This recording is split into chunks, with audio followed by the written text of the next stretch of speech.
Memo, and Super Bowl. So the Super Bowl was last night, an unexpected win for the Eagles, which a lot of Americans are very excited about. And the memo was released this last week, and I read it all and find it interesting, and much more has happened this past week. We'll talk about all of it. My name is Jason Riley, and this is the Riley Report.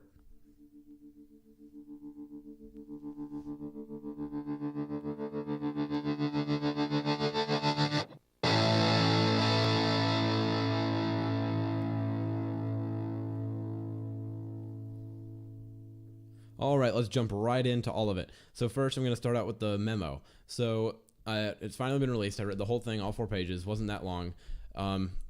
Before I start talking about the memo, I do want to talk about what this legal term means that I think is important to have knowledge about for this for these cases and stuff. So this term is called fruit of the poisonous tree, and it basically means that when a person is proved guilty of a crime, if illegal measures were taken to prove them guilty, it is null and void. So, for example, a cop illegally breaks into a house without a warrant because they smelled weed there or something. This probably would never happen, but I'm just making up a quick scenario here. Then the weed being there is null and void. They can't exactly, they would have difficulty trying them for having the marijuana.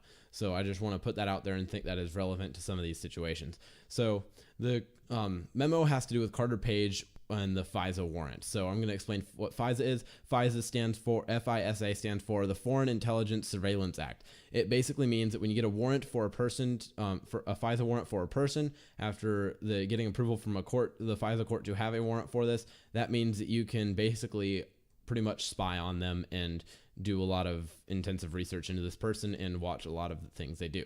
So a warrant for Carter Page was granted by the FISA court. So that is important to know. So here in just a moment, I am going to read the entirety of the memo once I get it pulled up here. Let's see. Okay. So now it's been unclassified.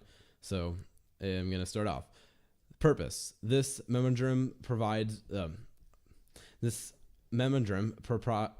members an update on significant facts relating to the committee's ongoing investigation of the Department of Justice and Federal Bureau of Investigation and their use of the Foreign Intelligence Surveillance Act, FISA, during the 2016 presidential election cycle.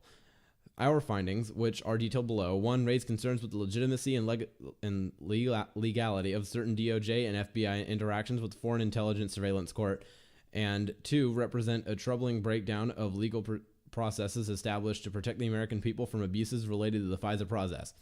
So the next paragraph says investigation update. On October 21st, 2016, DOJ and FBI sought and received a FISA probable cause order not under Title VII, authorizing electronic surveillance on Carter Page from the FISA court.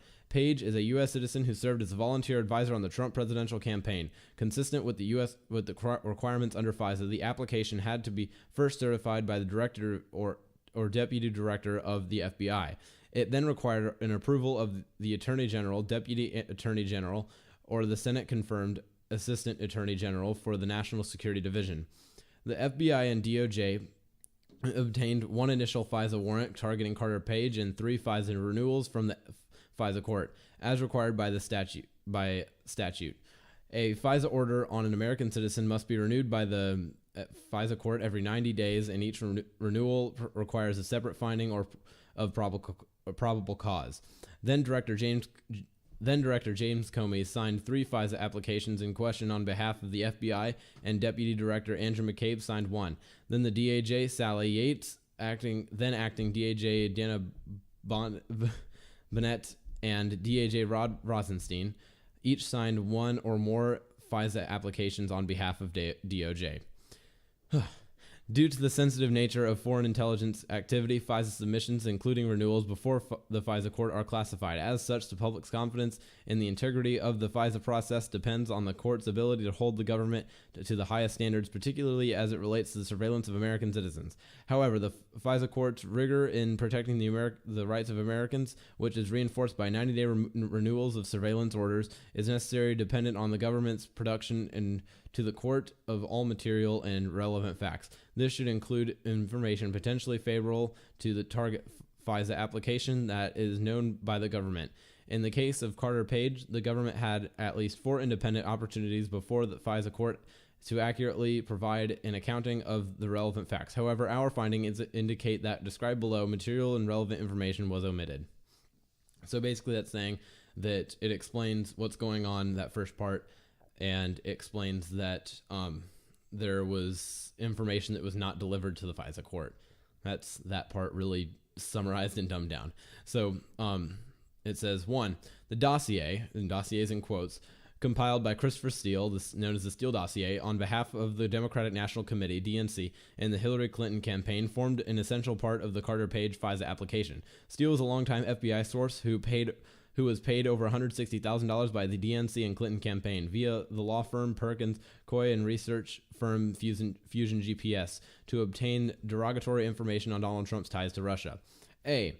Neither the initial application in October 2016 nor any of the renewals disclose or reference the role of the DNC Clinton campaign or any party campaign in funding Steele's efforts, even though the political origins of the Steele dossier were then known to the senior DOJ and FBI officials.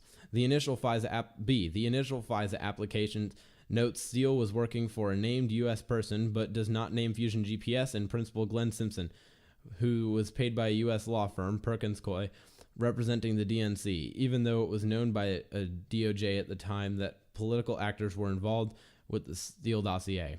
The application does not mention Steele was ultimately working on behalf of and paid by the DNC and Clinton campaign, or that the FBI had separately authorized payment to Steele for the same information.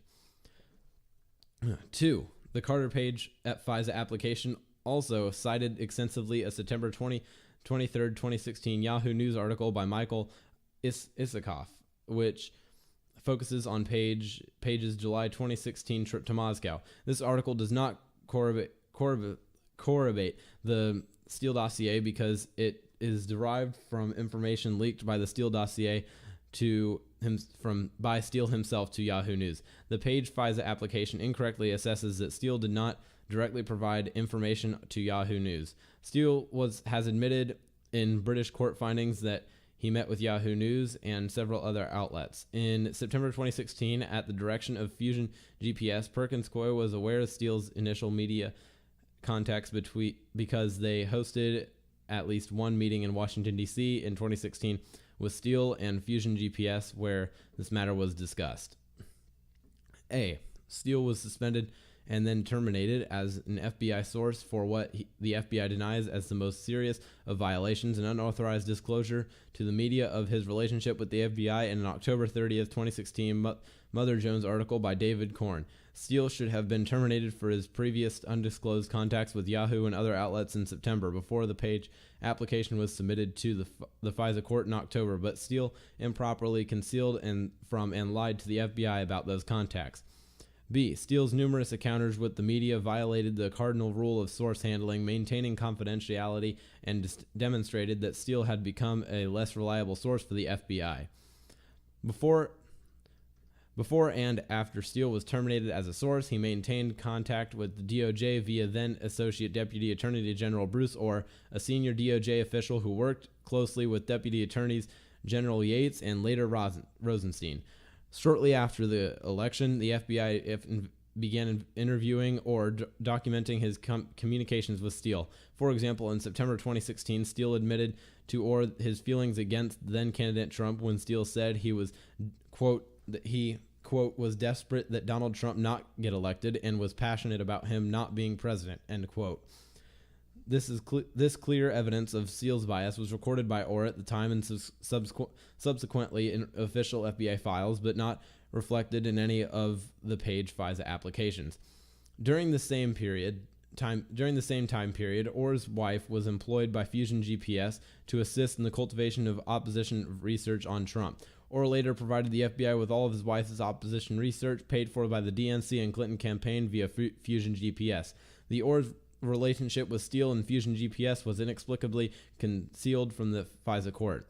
According to the head of the FBI's Counterintelligence Division, Assistant Director Bill Priestap, correlation of the Steele's dossier was in its infancy at the time of the initial Page FISA application.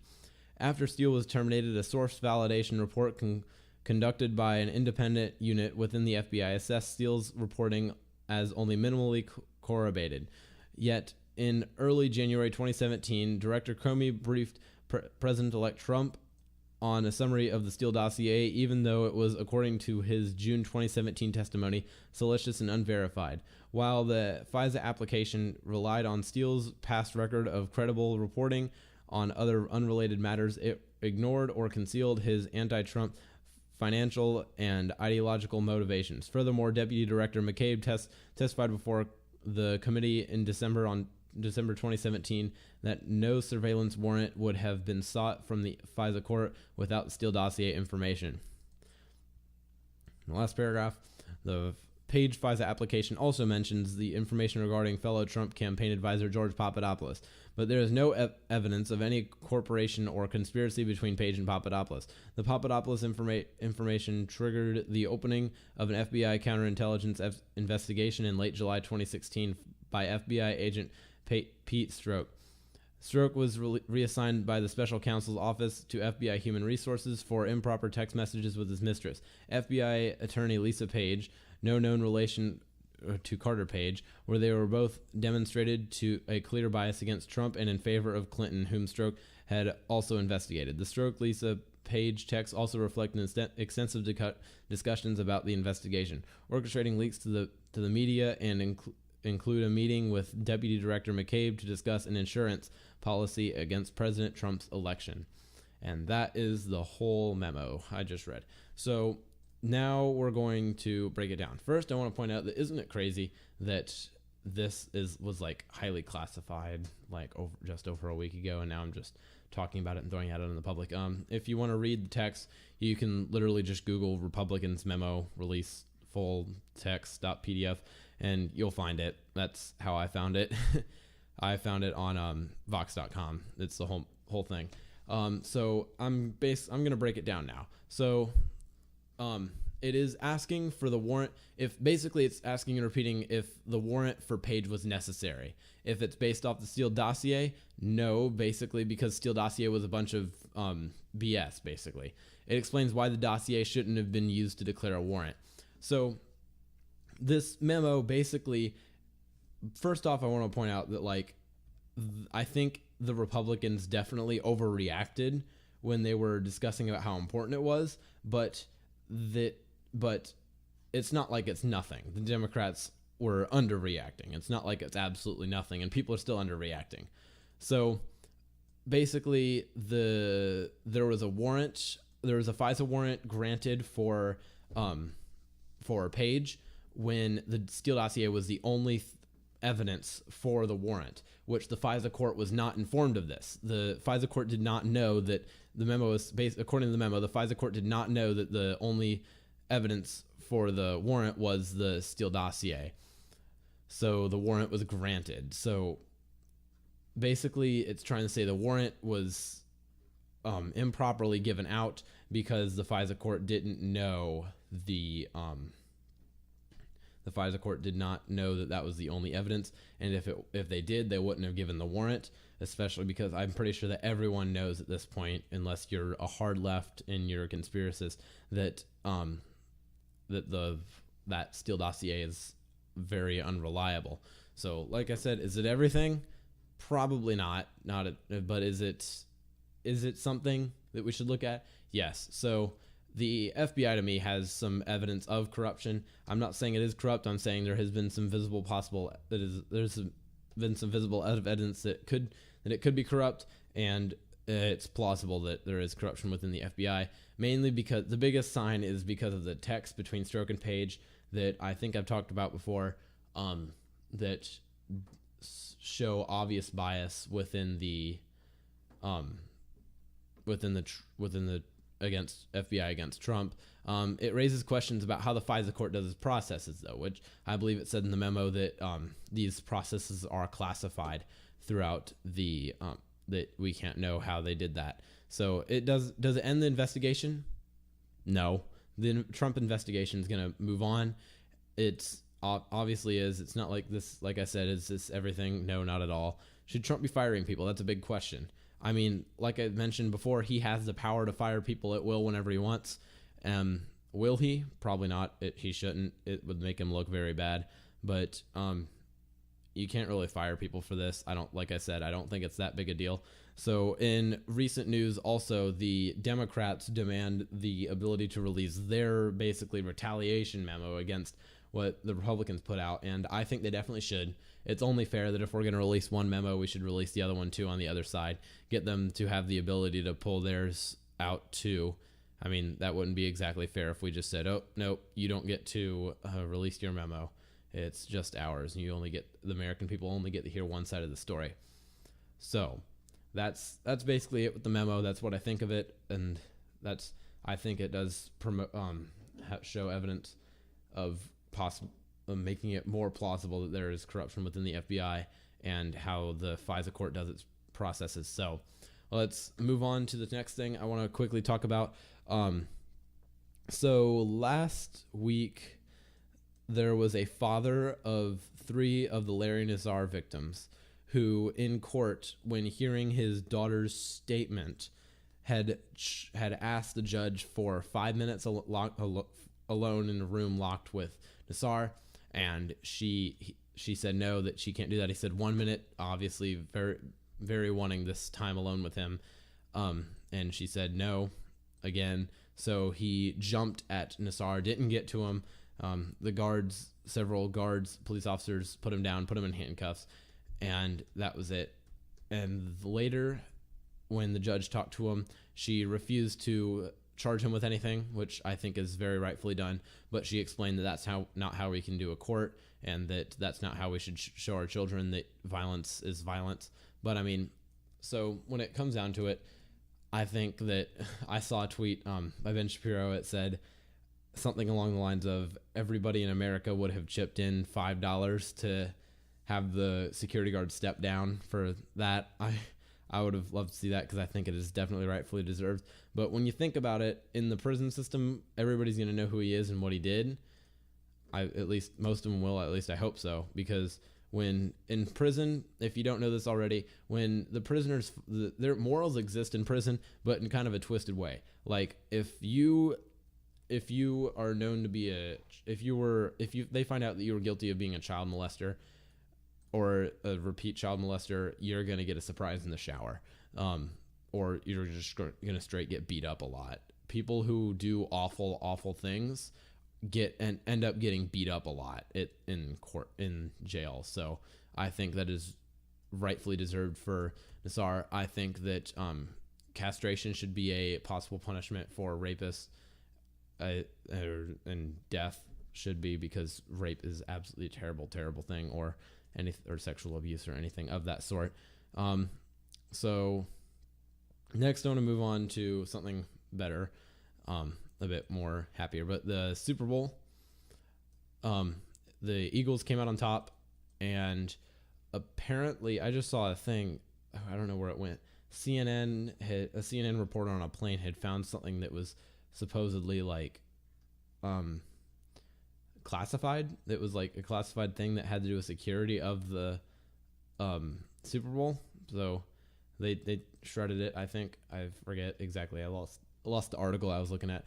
But the Super Bowl, I think it was a good game. I stayed up for most of it. The halftime show, I'm no fan of Justin Timberlake. I don't think I identified that as music. I would rate it a D+. It would be an F, but it's a D+ because they paid tribute to Prince and they lit up that whole area around the thing. I thought it was really other than it was just a good game. Okay, I'm not a huge fan of sports in general. I'm not all over it, but I have my teams in most sports, and football is one I like to watch, and with the Patriots, I didn't like them just because I thought they were really overrated, and they were like an OP team. They were like the Empire, and just so I thought they needed to be beat. That was well deserved, especially because it seemed that they had a lot of bias from the referees too. Especially when I saw this video break of a referee celebrating with the Patriots after they scored a touchdown, and then I heard a rumor from somebody I know that said that the ref said, I got y'all. Like, are you kidding me? No, that shouldn't happen. So that's a bit. So, but it was a good game overall. I mean, whoever won, whoever lost, that was a good game. That was definitely worth watching. A good Super Bowl game. I was not disappointed in the game itself. The last thing I'm going to talk about is so Jimmy Kimmel. Oh, what a character. Jimmy Kimmel says late night hosts are all liberal because it requires intelligence. Okay, so first I'm gonna play this video of a really old video of Jimmy Kimmel. Let's listen to this. You'll be able to tell what's going on here when you listen. Said, please enjoy this exciting new TV contest. Guess what's in my pants? This game show is called Guess What's in My Pants. Now, I've stuffed something in my pants, and you're allowed to feel around on the outside of the pants. You have 10 seconds to then guess what is in my pants. You ready? Set. Go. It looks like... You should use two hands. Two hands. I thought it was like a Red Bull or something. You think is that your final answer? Wow. Jeez. You're gonna make a fine wife. You've done this before, haven't you? All right. Right there? Yeah, just a few more seconds. Good thing I wore the rubber underpants. And your guess is? Vibrator? A vibrator? No, it is actually a zucchini with a rubber band on it. But you can use it as a vibrator if you want. Look. Enjoy. Thanks. By the way. So obviously this guy is the most intelligent man out there. One that definitely talk about being intelligent, and definitely has some moral standards there too. But this guy's ridiculous. Okay, he seems like a decent guy himself, but I mean, his opinions just come to crap when you look at him. The fact he uses awful debate tactics on his show, I just can't stand it when he, like a while ago when he said thoughts and prayers aren't enough. I hated that. That is absolutely ridiculous. Are you seriously going to tell me that my prayers, because I don't support the same gun laws that you do, that means that my thoughts and prayers aren't enough for victims of shootings? Are you kidding me? That's ridiculous. And then I would love to debate him in person. I would be so glad to debate him on almost any issue that he finds. And then when he brings his kid out on stage, like, oh, look, a kid, he must be right. No, that's not your thinking. Okay, what part of what part of being a host, why does being a late night host require intelligence? You could do that. Show me where your degree requirement is. Where do you require a degree? Oh, yes, because careers that just ooze intelligence. Let's think here. Lawyer, aeronautical engineer, almost anything in engineering, doctor, and a late night host. Those are all things that I think of when I think of something a job that requires intelligence. Definitely. Like, this is one of the stupidest comments I've ever seen come out of him, and I've seen a lot of stupid comments come out of him. I do not really like him. He is ridiculous in general. And I mean, if you disagree with me, tell me that, and we can talk again. I'm gonna head out here. You can email me anything, and to my email at theRileyReportUSA@gmail.com. I would ask that you leave your name. I'll answer any questions on the show, and you can follow my Twitter at RealJasonRiley. I will see you guys next week, maybe sooner, like I did a Wednesday show this last week. Other than that, I will be back on next Monday. My name is Jason Riley, and this is The Riley Report.